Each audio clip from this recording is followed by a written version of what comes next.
Alright, what's happening, y'all? It's your boy Rico from StreetScores, and we're here for a Commanders versus Packers prediction and breakdown. I have a lot of stats this time around. Like the Giants game, we didn't have a lot of stats. We had a couple of stats, but this one is very stat heavy as to who has the advantages in what ways and what the Commanders can do to find a way to win this game. Of course, we have a big time injury update. I even have the jerseys that we'll be wearing and the jerseys that the Packers will be wearing as well. Of course, I'm gonna give my prediction at the end, but even before we get there, I want to show y'all how the football world feels about this matchup and how many people feel like the Green Bay Packers will win this game over the Commanders. I'm letting you know right now, we are not just underdogs, we are severe underdogs, and that's how I like it. So I'm super excited. We're going to dive into a bunch of different matchups like offensive line, D-line, corners, all of that type of stuff. But before we get into everything, make sure you stiff arm that like button, stiff arm the subscription button, and stiff arm the bell next to that subscription button so you get notification each and every time I release an informative and opinionated video just like this one. Make sure you stay tuned to all of the content. Appreciate you for supporting every video. Man, shouts out to my watch to the end game. Man, salute to y'all, man. Shouts out to all of my late night crew as well. Even though these past couple of videos have been actually coming out at decent times, we got to shout out to the late night crew every time, but especially to watch to the end game, man. So now, of course, instead of wasting even more of y'all time, let's go ahead and dive into this video immediately. Let's get it. Adam.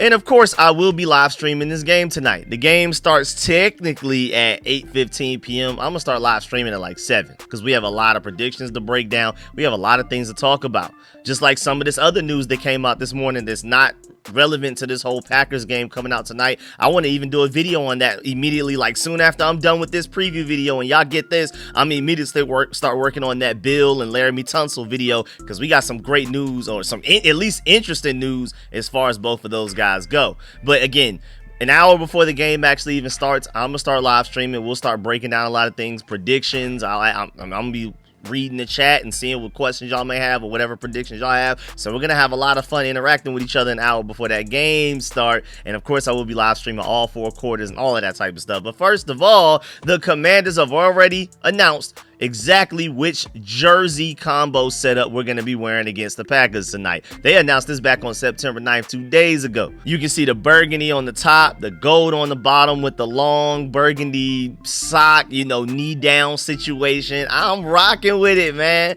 I'm super rocking with it. Now, Dula brings up an interesting point, and shouts out to Dula because he's the one that gets all of the best pictures from Commanders games, Commanders practices. That's him getting all of those elite pictures with the 8K camera and all of that stuff. He was the one that came and took the pictures, and I mean, he did such a phenomenal job. He's my Twitter profile picture. He's like the banner for the Commanders King. Those are his pictures. He pulled up to the live in-person show that we did on August 24th in Crystal City and all of that. But he brings up an interesting point because the Packers, as you can see on the screen right now, they're going to be wearing their all-white uniforms. I can see why people want us to go instead. We're going to go all burgundy. Instead of doing burgundy top, gold bottom, they're going to do all white. We're going to do all burgundy to match them. I can kind of see that. I feel like that would have been visually nice. But Rio Robinson brings up a great point, though. We've never rocked the burgundy and gold combo at night nor on the road before, ever.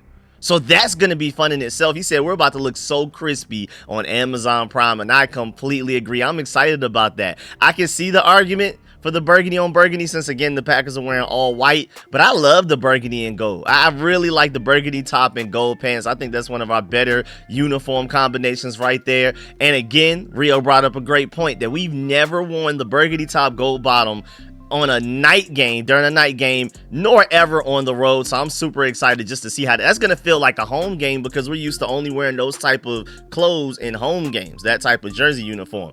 And then also, as you can see on the screen right now, these are your team captains for week 2. And off of Jada Daniels being captain week 1, I just thought, okay, I guess those are just going to be your true captains for the entire season. But nah, we're going to rotate captains. And we're going to rotate it to the point that even though Frankie Louvu had arguably one of the weaker links of our defense last week. He's still our captain going into this game. Maybe that's like a call to action, a step up. But as you can see, Zach Ertz is your offensive captain, Frankie Louvu is your special teams captain, and Nick Bellore, I mean, I'm not surprised at all that he's your special teams captain because that boy hooped, but he was out there hitting. I don't know how people didn't fumble the ball the way that he was hitting. I am afraid of Nick Bellore if I'm the Green Bay Packers, man. He set the tone for our defense. I feel like our defense went out there and played with more passion, more intensity, more physicality because after Nick Bellore hit like the ones he was giving out there, you just run onto the field like, okay, that's what type of time we on. So, hey, man, shouts out to Nick Bellore for being a catalyst for a lot of what we accomplished against the New York Giants. Even though he's a special teams guy, he's a Pro Bowl special teams guy. Put respect on his name, man. And Zach Ertz had a touchdown. Frankie Louvu, again, I feel like this is more of a call to action. And maybe this is like pre-planned. Maybe Dan Quinn already know before the season started. Week 1, these are your captains. Week 2, these are your captains. It probably has absolutely nothing to do with what happened in week 1. But if it does, this, Zach Ertz again had a touchdown. Nick Bellore was setting the tone. Frankie Louvu, this could be a call to action. Like, hey, you're a captain this game. Play like it. And I like that. If that's really the reason that we did this, I'm really rocking with it. And then also, while we're still here, before we start to dive into like the big time injury update, over the last 15 seasons, this will be just the 4th week 2 matchup in which both teams have won their week 1 game by 14 plus points. I thought that was really interesting. So basically, these are two dominant teams coming to face each other very early, just week 2. Like, this is one of the most highest rated, highly debatable games where some people feel like the Packers are arguably a top 3 team in the NFL. Most people feel like the Commanders are at least top 6. This could be your intro to the NFC Championship game. And that's why us winning this game tonight is so important, because we have to play Green Bay tonight. If we beat them tonight, we more than likely, throughout whatever happens throughout the season, there's a whole season to play, but this could have strong implications as to who has home field advantage in the playoffs. And if we have home field advantage over the Packers, and then we play them again for the NFC Championship, now we get to play it on our terms. Now we have the home field advantage. Now we have our crowd affecting the game and giving us, different strategic advantages and things like that. So if we can beat them in Green Bay, that also shows we should have absolutely, I'm not afraid of these guys right now, but let alone we play them in the NFC Championship game, and then it's a rematch in Landover, Maryland, in our turf. Come on, bro. No fear in my heart at all, man. Let's go ahead and get this dub right now so we can go ahead and get this whole Super Bowl run in motion. You know what I'm saying? Knock down this media darling right now. Everybody's hyping up the Packers like they may be the best team in the NFC. They may arguably be the best team in the NFL. Right now, it's the Chargers and the Packers getting all of the love, and the Commanders are somewhat of an afterthought, even though, again, most people at least have us in like their top 7, top 6, maybe even top 5, but still, the Packers and Chargers are getting all of the attention. Imagine what happens after we beat the Packers, how ESPN, NFL Network, all of those random people, Fox, that we don't necessarily care about their opinions, but it's always fun to see them, finally get on our side and show us unnecessary love and talk about us to no end. So I'm excited, man. Let's go get this win so we can win even just the media for the next week. And I mean, really for a long time. You beat the Packers while everybody that some people out there think they're the best team in the NFL. Hey, man, we're going to be able to cash in a lot of checks and be able to enjoy a lot of streaming and television time as Commanders fans, because everybody's just going to be hyping us up finally, and I feel like we deserve it. Also, Grant Paulson pointed out the fact that the Commanders and the Packers is a matchup between the oldest and the youngest teams in the NFL. That's going to be really cool. He even pointed out the fact that it's interesting to see that if that factors in the game in any way on a short week with very little recovery time. And that really does stand out because we're going to look at it very soon. When you look at the injury report, we had a lot of veteran rest days while the Packers had none. They're younger, we're older. It kind of makes sense. I mean, they have a bunch of injuries in general, even more than us. They have way more names on the injury report and way more guys that are likely to not even play tonight, or even if they do, they're more banged up than our Commanders guys, but they don't have any vet rest days for old guys because they don't have old guys. You know what I'm saying? So I just thought that was an interesting distinction right there. Now, speaking of the injury update, let's get to it. Man, as you can see, I ain't worried about nothing. All we have as far as just to read through the questionables and outs real quick, the Commanders have Tressway questionable. We're going to talk about why we're optimistic that he's going to play tonight. And then Dietrich Wise is also questionable, but I'm not too worried about it.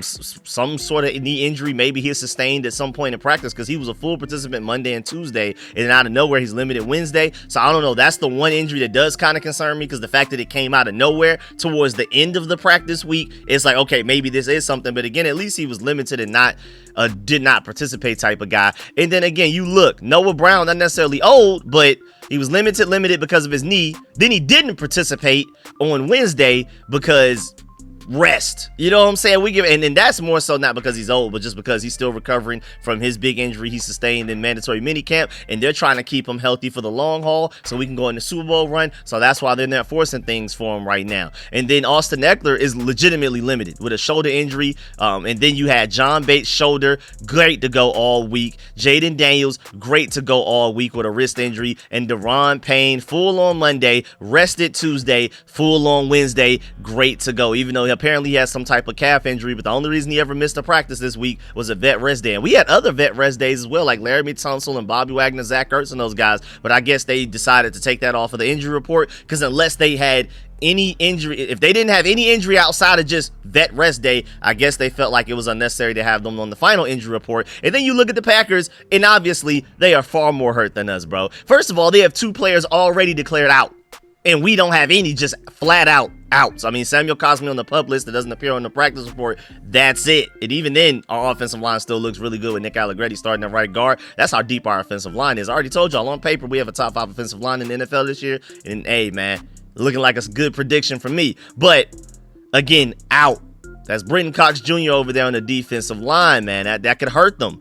Cornerback Bo Melton, that's one of their main corners on the team, out with a shoulder injury. And then you have all of these questionable. Safety Zane Anderson, even if he plays, he's going to be banged up. He was limited in practice all week. Guard Aaron Banks with an ankle and groin injury. He's one of their starting defensive linemen. Questionable. Didn't participate in practice at all this week. Doubt he plays. Even if he does, I wouldn't like his chances against Javon Killer and Deron Payne at the way that they're playing this year. And then another major corner for the Green Bay Packers, Nate Hobbs, with a knee injury. Limited all week in practice.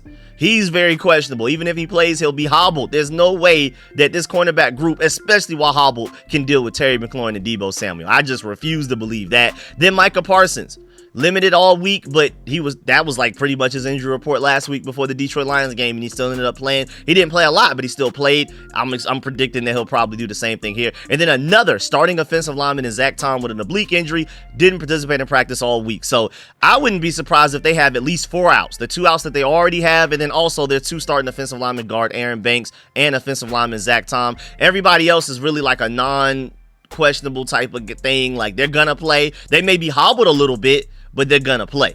And again, I just want to reemphasize, like I've said the past couple of videos, we are the far healthier team. Play like it, bro. Take advantage of the fact that the Packers are hobbled a little bit in certain ways. Scheme against that. Strategically attack that. Let's do it. Let's bully these guys as well. But as a confirmation, Jaden Daniels with the wrist is, of course, off the report. This is coming from Ian Rappaport. Tressway is questionable and trending in the right direction, but Mitch Wishnowsky, the punter that we ended up signing to the practice squad yesterday or the day before that, is on the practice squad just in case if he can't go, but people are optimistic that he will. And of course, Micah Parsons with a back injury is questionable, but he played last week in similar fashion, but maybe he's somewhat hobbled even though he's playing through it. Who knows? And then Tom Pelissero came out and let us know that Micah Parsons with a back injury, Zach Tom oblique injury, guard Aaron Banks with an ankle and groin, and cornerback Nate Hobbs with a knee injury are officially listed as questionable. Meanwhile, the Commanders' Jaden Daniels' wrist is off the injury report and good to go. So just positive updates for the Commanders. Some updates for, if you're a Packers fan, you're definitely worried going into this game, is my point. Even from the major reporters around the NFL letting you know, hey, the Commanders seem healthy, the Packers seem pretty banged up. Dan Quinn also told reporters in Ashburn yesterday that, quote, as far as Tressway's back injury, the concern is lower for us right now. He hit the ball well today. We signed Mitch, and on a short week, it was the right decision to go that way, but we're expecting Tress to do well, unquote. So basically, like, If this were a normal week where we play the Giants Sunday and then we play our next opponents on the next Sunday instead of Thursday, just 4 days later, Tress Way will be overly good to go. Like, he's extra good. We're not worried about it at all. It's the fact that it's a short week and he sustained an injury in this previous game just 4 days ago because Ben Sinnott couldn't block Abdul Carter in punt coverage. Then now it's a little questionable if Tress Way will play. But like, if we had a week in between, a full 7 days, a week in between the games, Tress Way would have been just fine to go. And Burgundy Blog brings up a funny but interesting point. He said Tress Way is my punter. Tress Way is the only way. I love to play with the last word right there. I don't need any Mitch Wishnowski out there. My backup punter is Jaden Daniels trying whatever. And that's an interesting point.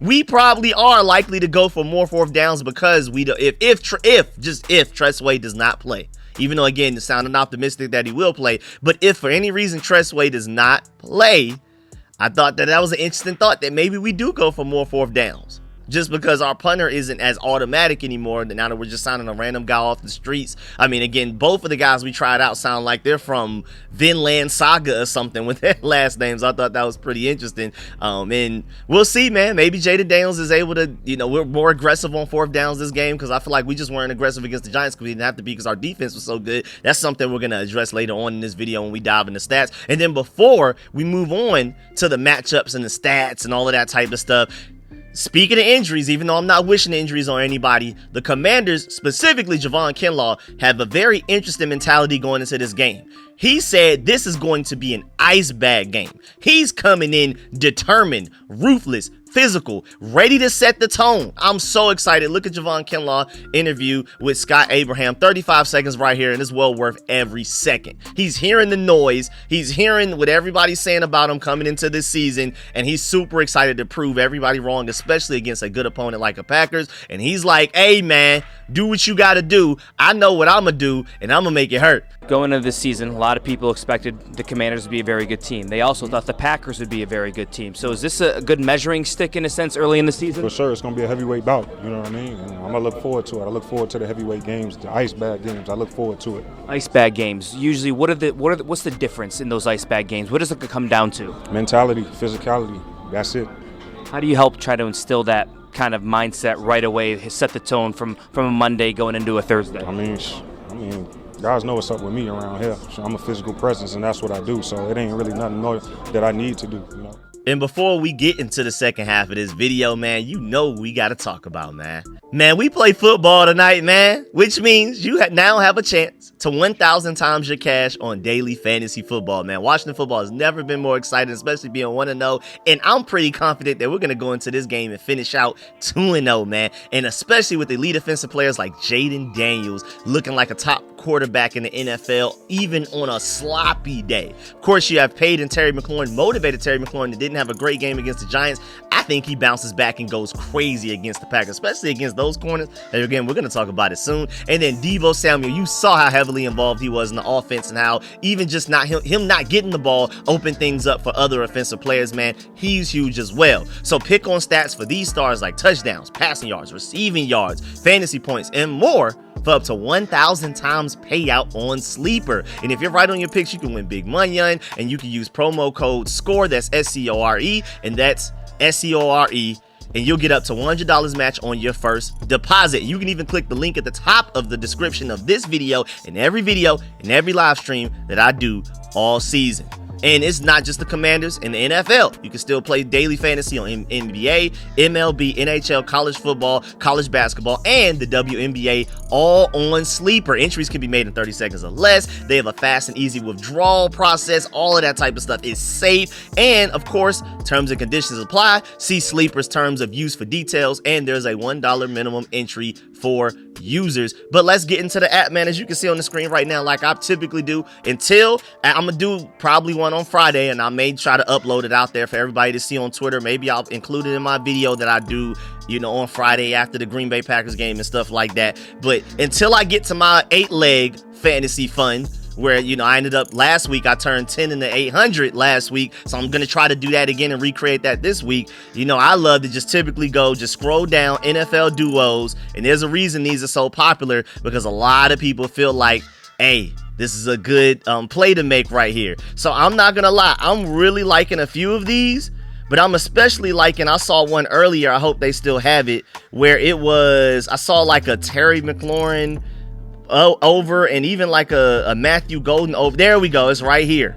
I actually kind of like this because I feel like Matthew Golden, 36 yards isn't a lot. Like, even if he goes over that, so what? That doesn't necessarily mean they scored a touchdown. That doesn't mean that they won the game. That doesn't mean that they even scored a lot of points. Matthew Golden could go for 36 yards all he wants. The Green Bay Packers can still end up scoring no points even if he does that. Whereas McLaurin, we get him back activated, he's 56 yards or more. Hey, watch out, Green Bay. I feel like there's a huge difference there, and we're going to talk about it soon later on in this video when I bring up the stats. But Terry McLaurin is a Packer killer. Like, his averages against the Packers is insane. He's just like destined to beat up on them. And if anything, their corners are worse this year than they have been the previous years that Terry McLaurin has gone against. He's gone against Jair Alexander in his prime and balled out against the Packers secondary.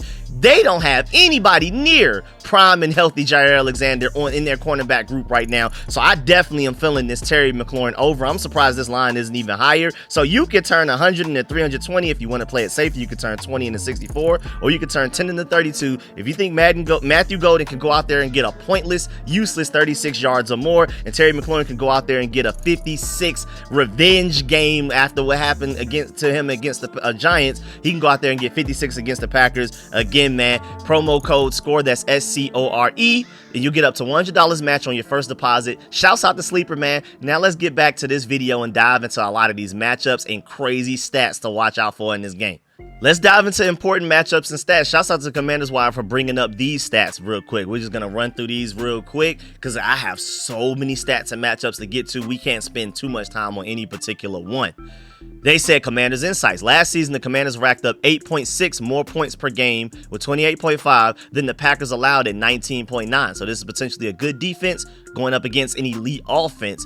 Who's gonna win? Like, you know, when it's an unstoppable force versus an immovable object, you know, it's one of them type of situations. Let's see. And when Washington scored more than 19.9 points last year, it was 9-6 against the spread and 11-4 overall. So as long as we go over the points that the Packers allowed on average, last year we went 9-6. I think we can far outdo that. And I would love to know our stats as far as if we score at least 25 points in a game or something like that. And when the Packers allowed less than 28.5 points last season, they had a record of 8-6 against the spread and 11-3 record overall. So let's go out there and score 30 points. You know what I'm saying? So it sounds like with the Packers, to beat them, you got to score at least 30 for real, for real. Washington collected 369.6 yards per game last season, 55.1 more than the Green Bay Packers gave up per outing. So that's another gap as far as the unstoppable force versus the immovable object. We typically get about 370 yards a game. The Packers last year typically only allowed around 315 yards per game. That's a pretty big gap.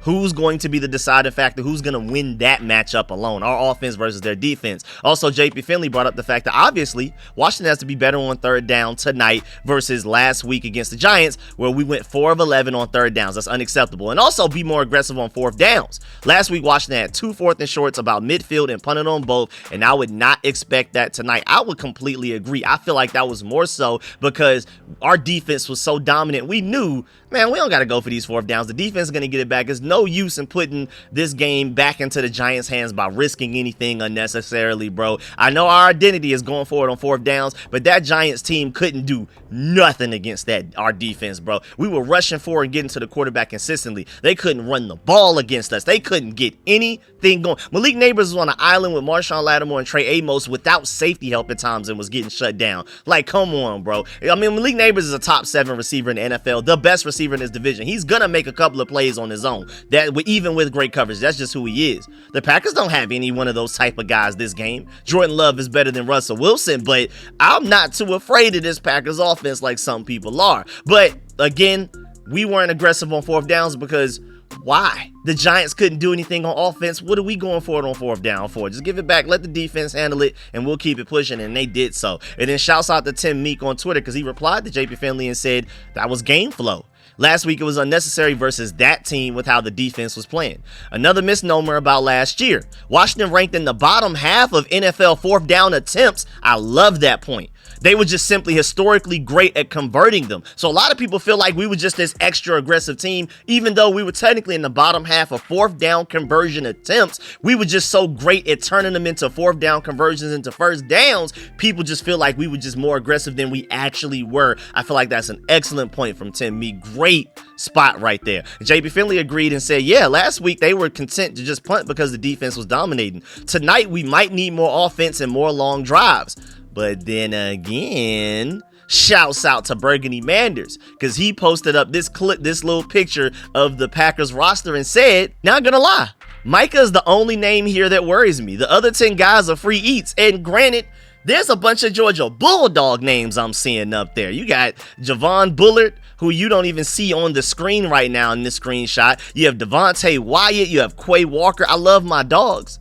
But that's not good enough to stop this Commanders offense. First of all, I feel like this Commanders offense can score 30 points on any defense in the NFL, even that ridiculous Denver Broncos defense, which will be matched up against at some point this season, way later. We don't play them until after our bye week on my birthday. We don't play the Denver Broncos until my birthday, November 30th, after the bye week that we have after the game in Spain versus the Dolphins, just to let you know. But I feel like my point is we can score 30 on any defense. There's no defense for this Commanders offense. Again, I pointed out in my video yesterday that we had 6 receivers with 20 reception yards or more. That's including like running backs and tight ends as well. How do you game plan against that? I challenged y'all in that video, and same thing in this video as well. As a defensive coordinator right now, please come up with a solid, foolproof plan of how to stop an offense that can spread the ball that well and run the ball as well as we do, plus the X factor of Jaden Daniels that can do anything that any of these elite quarterbacks the NFL could do in NFL history, honestly, not even just right now.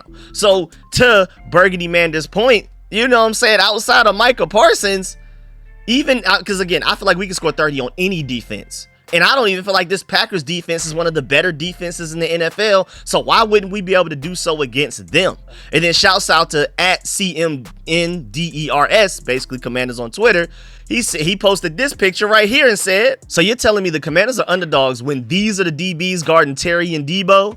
I'm not worried at all. I mean, the fact that they even have Javon Bullard twice on their depth chart is insane. Like nickelback and strong safety. Like, come on, dog. Xavier McKinney, solid player, but come on, bro. Nate Hobbs more than likely not gonna play. Bo Melton not gonna play. Keyshawn Nixon. Like, we worried about Keyshawn Nixon?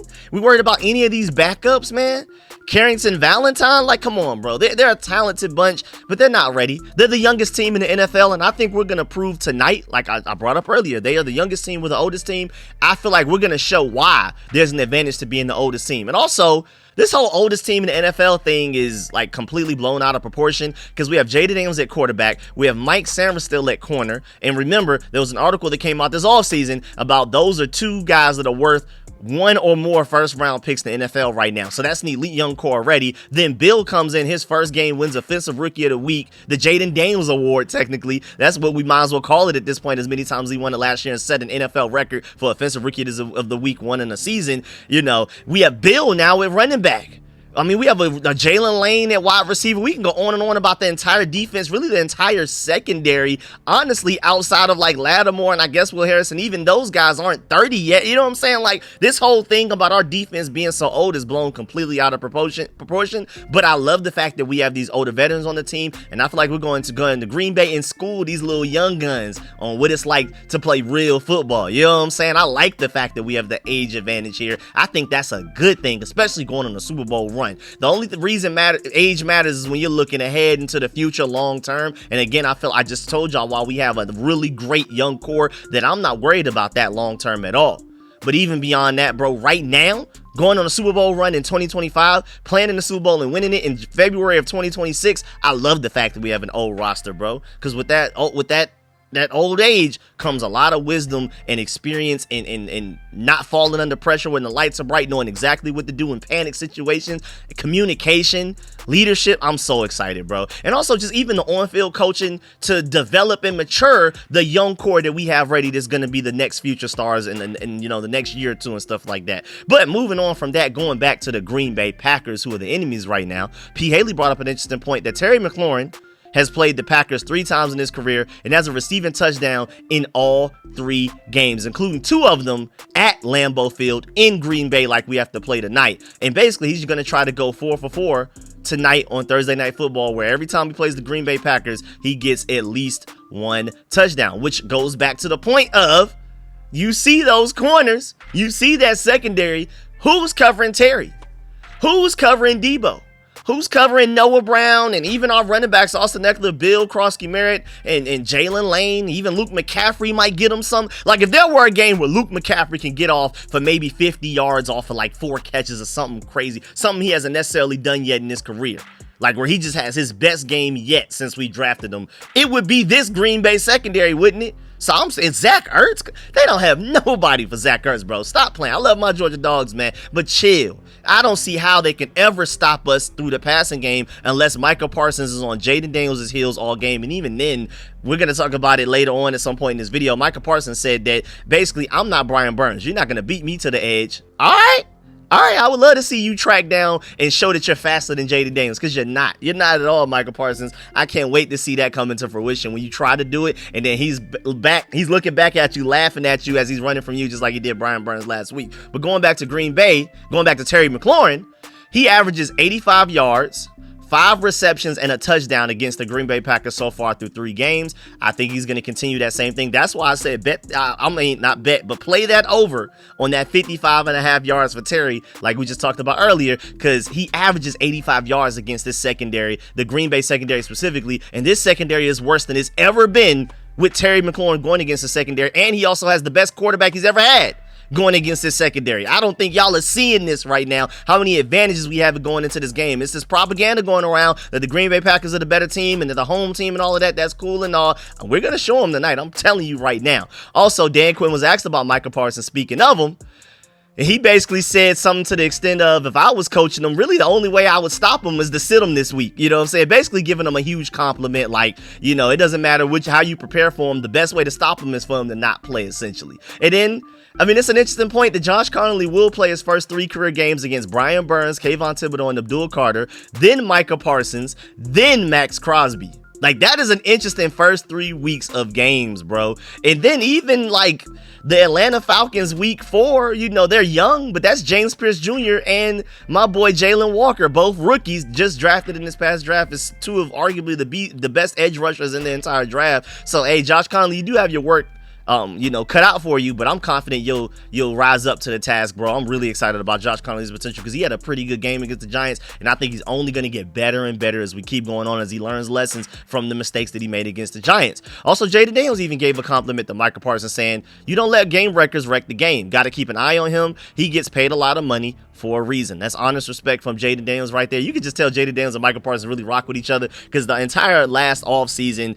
they was just always hanging out together and stuff like that. And then even before the offseason, during the season, Micah Parsons, every time on this podcast he had a chance to talk about Jaden Daniels of the Commanders, he couldn't help but compliment Jaden, and like, he just really likes him. He really respects him. Even if he doesn't act like it on the surface during a game week, the rest of the year, you're gonna see how much he really likes and appreciates Jaden Daniels, man. They're like good friends in real life, for real. And then Chris Russell pointed out the fact that a huge key, to the Commanders winning Thursday night at the Packers via NFL Pro, win the turnover battle and the touchdown battle.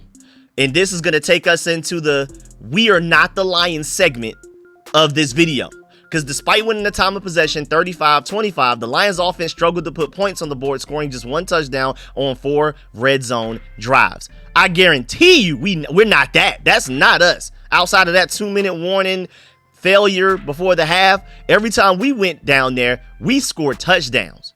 We won 21-6, y'all. Those are touchdowns only. Like, we didn't even try to kick a field goal with Matt Gay. We ain't have to. You can't stop us from scoring a touchdown. And I feel like that Giants defense is honestly better than this Packers defense. And to the point, the Lions won the time of possession.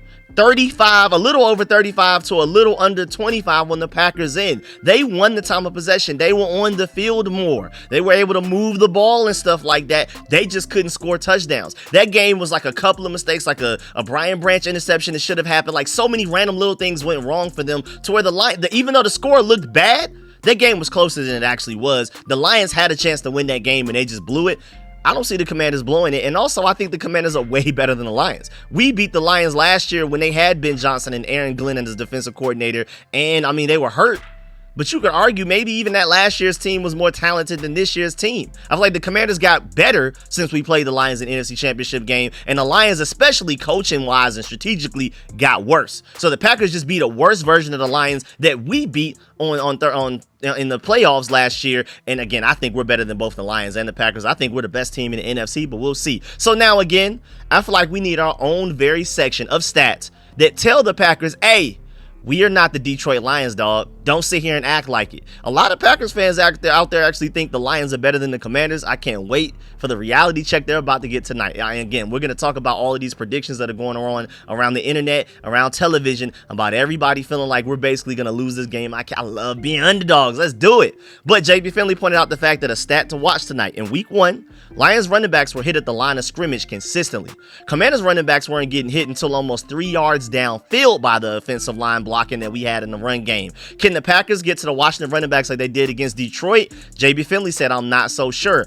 I don't think so. I don't think that Green Bay Packers D-line, especially with Dexter Lawrence, out of all of the defensive tackles between both of these defenses, Dexter Lawrence is the best defensive tackle between the Giants and the Packers, and he had a nothing game from how dominant we ran block against the Giants. So if Dexter Lawrence couldn't do it, I don't know. I like Rashawn Gary a lot. Remember, he was the #1 recruit coming out of high school his year. I've tracked his whole progress since high school coming out of Jersey. I remember Rashawn Gary vividly, his whole career arc and everything like that. He's not Dexter Lawrence in that middle, bro. Nobody in that Packers defense is Dexter Lawrence, bro, to be completely honest with you. So I'm not really worried about that, man. I mean, Devontae Wyatt, again, Georgia dog, And Rashawn Gary's technically a defensive end like Micah Parsons, but still, Kobe Wooden. None of those guys are Dexter Lawrence, bro. Just chill. Micah Parsons, you could argue, is like better than Brian Burns or Dewey Carter and Kayshon Thibodeau, but I don't think he's better than the combination of the three. But we'll see, though. It's going to get real interesting. I'm excited. Again, I think we have the edge. And, of course, again, mind you, Micah Parsons said, quote, I don't see anyone outrunning me on the edge, unquote, talking about Jaden Daniels, basically throwing shade at Brian Burns. Can't wait to see how that goes. And then, so, again, back to my point about we are not the Detroit Lions, we are not, Jaden Daniels is not Jared Goff. So chill on that. Like, you think you can, okay, y'all were on Jared Goff's head. That was a lot of the reason why the Packers won that game against the Detroit Lions was because Jared Goff was not mobile and they just kept sending a lot at him. You can't do that against Jaden Daniels. All right, blitz if you want to. He was the best quarterback against the blitz all last season out of the entire NFL. Play funny games if you want to. Let's get it. And so Tantar Podcast even said the Commanders pass rush is not the Lions pass rush. To that point, even though Aiden Hutchinson is better than any individual edge rusher on our defensive line, our overall defensive line is better, especially from what I've seen week 1, than the Detroit defensive line overall. I feel like our defensive line with so many guys that can do so many different things is harder to scheme against rather than just going against the Detroit Lions. Make sure you show extra attention to Aiden Hutchinson. There's no particular person on our defensive line that you can show extra attention to, so you're vulnerable to anybody crashing out and getting a ridiculous moment, strip sack, pressure, QB hit, whatever. I would prefer as an offense, as an offensive coordinator, to scheme against an Aiden Hutchinson-led defensive line than a defensive line where everybody's just dogs, like the Commanders. So I feel like we have the advantage there. To Tay and Top Podcast point, our D-line overall, our pass rush overall is better than the Detroit Lions because it's everybody. It's not just one guy in particular. Also, they said Jaden Daniels is not Jared Goff.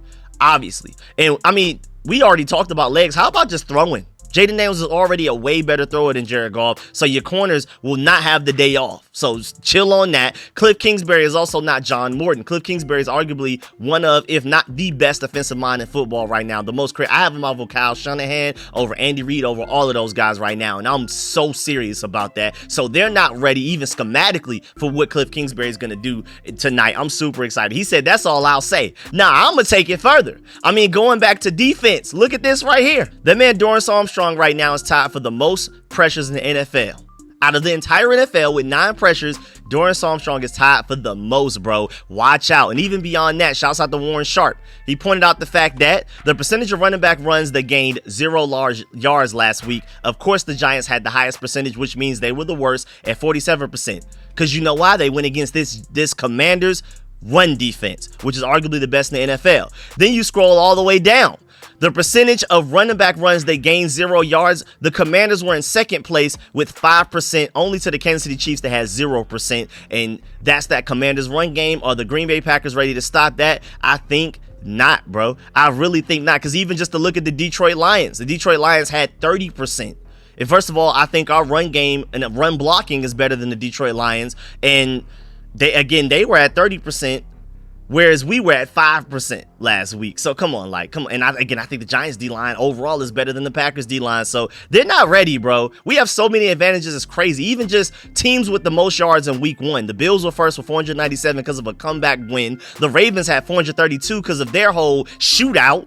And we're right there in third place with 432, tied with the Ravens technically for second place. So out of the most natural games, we had the most yards, because the Bills and Ravens, that game was drunk. You know what I'm saying? Of course, they're going to have a bunch of yards going back and forth, trying to outscore each other, because it was starting to get clutch. They had a big lead. They had no choice but to pass the ball a lot, no more running the ball and stuff like that.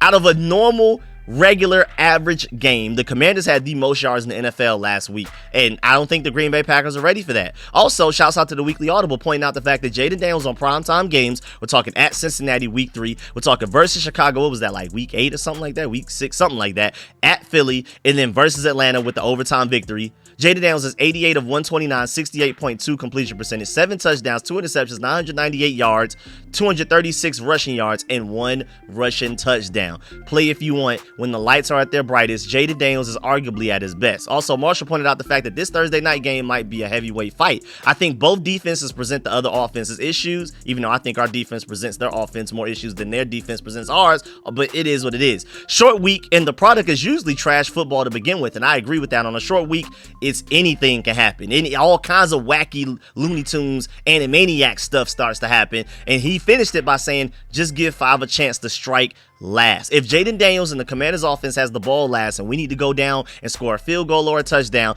I have the utmost confidence that we will win that game. But I'm so confident going into this game, I don't even think it's going to come down to a last drive. Let's get it. Also, JP Finley pointed out the fact that with his next sack, Deron Payne moves to 8th all-time on the Washington sack list. I think he gets another one this week against the Packers, and he does move 8th all-time. And then Foot Model brought up an interesting point and a funny point. He said if he thought his contract was extended every season and that's just how the NFL worked, he probably would have passed Deacon Jones by now. I hate it, but it is what it is. Deron Payne, in a motivated contract year where he's playing for money, he just plays at a different level, bro. He had 10 sacks the last time he had a contract year, and already just through one game, he has a sack and a half, I believe. And he already has 2 bat downs. He just plays at a different level. I also think he's just going to play better naturally next to Javon Kinlaw than he played next to Jonathan Allen for a lot of reasons. You saw that interaction on the sideline in that Cowboy. It's a whole bunch of stuff going on with that. But even just schematically as well. But also, this guy's motivated. So expect Deron Payne to crash the party for the Green Bay Packers. You know, the Green Bay Packers may be worried about Javon Kinlaw for the game he had. Or, of course, our corners. Of course, our offense. Jaden Daniels, Deebo Samuel, and Terry McLaurin. Watch out. Deron Payne may end up being the guy that crashes the Green Bay Packers momentum and party. Also, I mean, look at this graphic right here, bro. Have y'all seen the Green Bay Packers receivers? Are any of them anywhere near close as good as Malik Neighbors, bro? They have a team of wide receiver 2s. They may arguably have the least good starting wide receiver in the entire conference. Like, as far as like who is their best receiver on their team, and then you compare that guy to the best receiver on any team in the NFC conference, the Green Bay Packers may have the worst receiver out of the group. They have a nice ensemble of decent wide receiver 2s, but none of them was just solely just absolutely game wrecking and scary. And you saw Malik Neighbors last week, 4 targets, 1 catch allowed for 11 yards against Malik Neighbors, a top 7 wide receiver in the entire NFL, the best receiver easily in the division, and a way better receiver than any Green Bay Packers receiver, let alone Trey Amos on the island with them, shut him down as well, Malik Neighbors too. So imagine what they're going to do against this Green Bay secondary. And then also, Josh Taylor pointed out the fact that Washington hasn't won a game at Lambeau Field since 1988, according to the team's media guide. That is insane. And Commander's Post said, is that a streak I see? You know, Jaden Daniels and Dan Quinn and those guys are a streak's worst nightmare.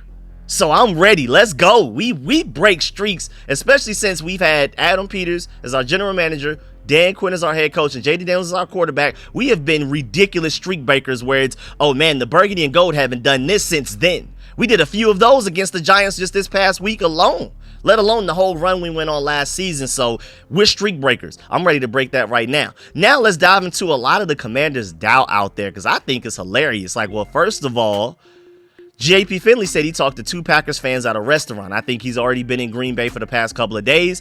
He said, Todd, the bartender, said, Commanders have no chance, none. Okay.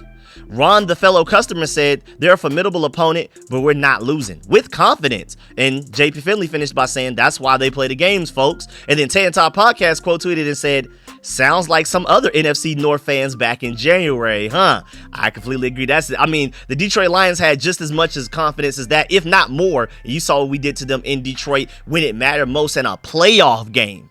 Imagine what we're going to do to the Green Bay Packers week 2 of a regular season. And then also, if you could take a look on the screen right now, look at all of this doubt from just ESPN alone, bro. Peter Schrager, Kimberly A. Martin, Greeny.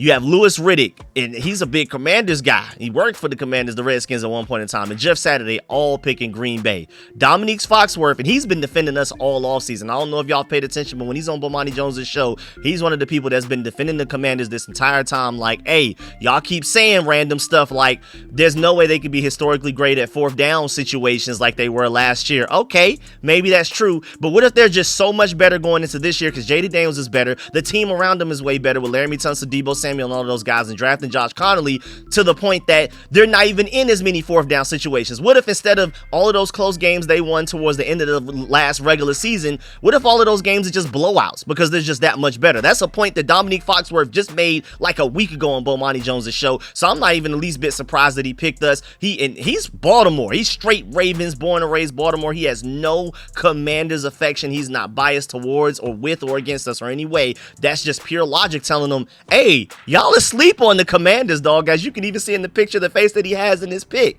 And then let's go into NFL Network. And this looks a lot like the preview that we had going into that Detroit Lions game where basically everybody was picking against us. Shouts out to Daniel Jeremiah for having a brain and picking us to win 27-4. But everybody else, of course, Adam Rank, even though he made it a 1-point game, but everybody else, as you can see on this NFL Network panel, picked the Green Bay Packers to win, bro. Hey, keep playing. And then shouts out to Peter Schrager on First Take of ESPN. He said, don't be shocked if they come out there and shut down J.D. Daniels. That was his exact quote yesterday. What? Shut down J.D. Daniels? Who since when has ever done that? When? And especially not with that defense that I just showed you, especially that secondary. Like, what? Peter Schrager? Shouts out to Mike Sanverstill, not the real Mike Sanverstill, but, on Twitter. He said the only person to ever shut down J.D. Daniels was honestly just Vic Fangio with an all-time, so that's an all-time great defensive coordinator, mine, with an all-time great defense, a bunch of Georgia dogs, so of course your defense is all-time great. I mean, Jalen Hurts and even their GM said, and even Jalen Hurts said, like, the reason we're so dominant this season is because of those Georgia dogs. They bring a certain mentality to the team. And then broken ribs from Jaden Daniels. Those are all great points from Mike Sanverstill on Twitter, bro. Though it took one of the greatest defensive minds in football history and Vic Fangio, an all-time great defense, and broken ribs from Jaden Daniels. All three things to finally have Jaden Daniels to have a bad game. You know what I'm saying? That's what it took. That's not with the Green Bay. They don't have an all-time great defensive coordinator. They don't have anywhere near an all-time great defense. I mean, you could argue maybe their defense, even with Micah Parsons, may not even be the best in their division. And then Jaden Daniels is fully healthy. We're good to go. And also, Bleeding Burgundy and Gold brings up a great point, a funny point. He said Peter's just trying to turn Cliff up. He ain't slick because Peter Schrager does like Cliff Kingsbury a lot. This could be him just putting motivation and bulletin board material out there for the Commanders. Hey, ESPN, people out here thinking the Packers are going to shut y'all down. What you going to do about it? Even though secretly behind the scenes, he's rocking with the Commanders. He wants Cliff Kingsbury and Jaden Daniels in the Commanders offense to come out motivated to defy that. Hey, Peter Schrager, if that's what you're doing, I appreciate it. Now, well, how about my prediction? Well, with score included, I have the Commanders winning. First of all, you saw from all of the confidence, you should have known from the clues I've laid out throughout this entire video, 50 minutes into recording, I have the Commanders winning. I have them winning 27-17. That's 3 touchdowns and 2 field goals for us, and that's 2 touchdowns and a field goal for them, because I think they will score. But I think even with the Green Bay Packers at home, we're the better team. I think our offense has the advantage over their defense. And if I'm a Green Bay Packers fan and I'm being objective, after what I saw the Commanders defense do to the Giants and the fact that the Commanders defense looks better than that Lions defense, I'm worried about this Commanders defense if I'm the Packers offense, like for real. And again, like I pointed out earlier, bro, the Detroit Lions had that game. They just gave it away. The Commanders don't do that. Bro, Jaden Daniels over Jared Goff alone. How about that? Even if you just take Jared Goff off the Lions and put Jaden Daniels on there, the Detroit Lions probably just win that game just off of that switch alone. Let alone all of the weapons we have, the defense that we have. Joe Wood Jr. is in his bag. Cliff Kingsbury's only starting to heat up. It's spooky for the Packers, bro. Again, I have us winning 27-17, so stay tuned for that. Also, I want to point out the fact that, hey, happy birthday, Dan Quinn. September 11th is Dan Quinn's birthday. Let's go get that win for him tonight. I feel like that's going to have us playing at an extra level of passion, of we got to win this game. Because at the very least, we got to win this game for our head coach, Dan Quinn, that has us in this situation. So if anything, the Commanders are going to play with an extra level of passion. First of all, we're underdogs. That's one reason we're going to play with extra level of passion and physicality and just our heads on fire. And then also it's Dan Quinn's birthday. We got to come back with that dub for him, man. Walk in your track, take over your trap, bruh. Shouts out to Bankroll Freshman, RIP to him, man. Let's get it. 27-17 again, man. Let's do it. But yeah, man, that's the end of this video. Please get in the comment section. Let me know if you feel about everything discussed in the video. Please still follow that like button, still follow the subscription button, still follow the bell next to that subscription button so you get notification each and every time I release informative and opinionated video just like this one. Shouts out to my watch to the end gang, man. Y'all are the real ghosts. If you're still watching me and listening to me right now, 50 minutes into recording, really appreciate y'all personally. Salute to y'all, man. Make sure you leave a like on the way out. And of course, let me know in the comment section how you feel everything discussed in this video. Let me know your predictions. Let me know if you agree, disagree with anything I said. Especially give me your spam your score predictions in the comment section. Let's get it, man. And of course, I will be live streaming this game tonight. So make sure you pull up live play-by-play analysis. You know, I'm going to cover all of the advanced stats that come out as the game's going on. I'm going to give y'all what's going on. You know, I like to look at random stuff. I like to see who's blocking well. I like to see the random behind the scenes things, not just the obvious surface stuff of like obviously Jaden Daniels is going crazy. I'm trying to show you, oh, Javon Kinlaw beat a double team. That's why Deron Payne got that sack. So pull up for analysis like that tonight for this Green Bay Packers win that the Commanders are about to get on Dan Quinn's birthday. Again, let me know in the comment section how you feel about everything. Leave a like on the way out. I'm gonna catch y'all later. Appreciate y'all. I'm out.